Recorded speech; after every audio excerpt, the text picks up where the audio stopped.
pandemic, some of you may have received financial assistance for living expenses, and some of that will soon change. Officials at NECAC say the amount of money dispersed through their energy assistance program will soon decrease. The program was to help those who may have struggled with unemployment or income loss.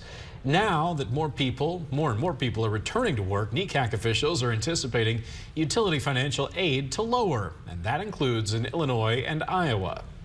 The amount of dollars you can get individually per household will change depending upon your heating source. So that's why we're encouraging people to get to sign up for the program. It's imperative that people get their applications in a little bit quicker this year, because we don't want anybody to be left behind come the real tough winter months in January, February, and March. Applications are open for the elderly and the disabled. Anyone can apply starting November 1st, and we have more information at WGEM.com.